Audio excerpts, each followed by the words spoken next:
Welcome to கலாஸ் kitchen. இன்றைக்கி நம்ம செய்ய போகிறது பாவக்காய் வறுவல். அதுக்கு தேவையான பொருட்கள்: பாவக்காவை நம்ம சின்ன சின்னதாக கட் பண்ணி வச்சுருக்கோம், வெங்காயம் கட் பண்ணி வச்சுருக்கோம், தக்காளி. உங்களுக்கு ஸ்வீட்டு வேணும் அப்படின்னா கொஞ்சமாக வெல்லம் போட்டுக்கலாம், இல்லை வெறும் கசப்பு நீங்கள் சாப்பிடுவீங்க அப்படின்னா அப்படியே கூட நீங்கள் பொரியல் பண்ணிக்கலாம்.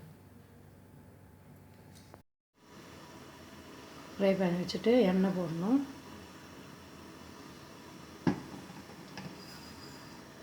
கடுகு போடணும். எண்ணெய் காய்ஞ்ச உடனே கடுகு போட்டுட்டு கடுகு பொரிஞ்ச உடனே வெங்காயம் போடணும்.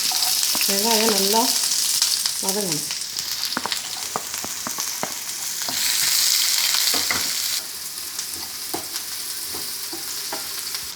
இந்த வெங்காயம் நல்லா வதங்கியாச்சு. இப்போ நம்ம பாவக்காய் போடணும்.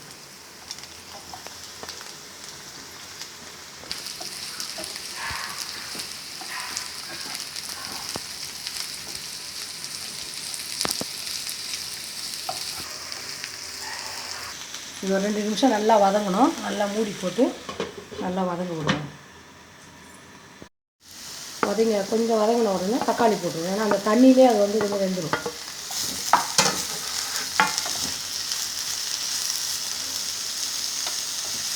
லைட்டாக வதங்கினோடனே கூட அதுக்கு மிளகாத்தூள், கொஞ்சம் காரம் அதிகமாக போட்டிங்கன்னா அந்த கசப்பு இருக்காது.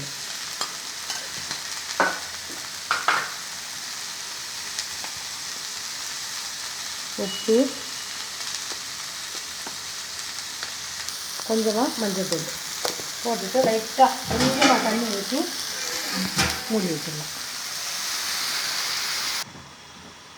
நம்ம கொஞ்சம் தண்ணி விட்டுட்டு ஒரு 10 நிமிஷம் வேக விட்டுவிடுவோம்.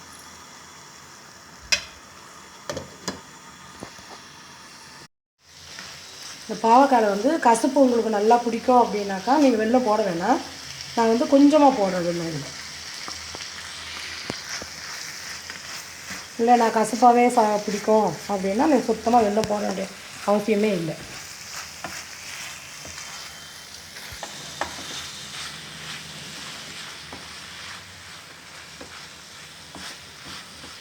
வெல்லம் போட்டுட்டு ஒரு 2 நிமிஷம் அப்படியே நம்ம கலரி விட்டிங்கன்னா எல்லா இடத்துலையும் வெல்லம் போயிடும். உடனே நம்ம ஆஃப் பண்ணிடலாம். ரெடி ஆகிடுச்சு.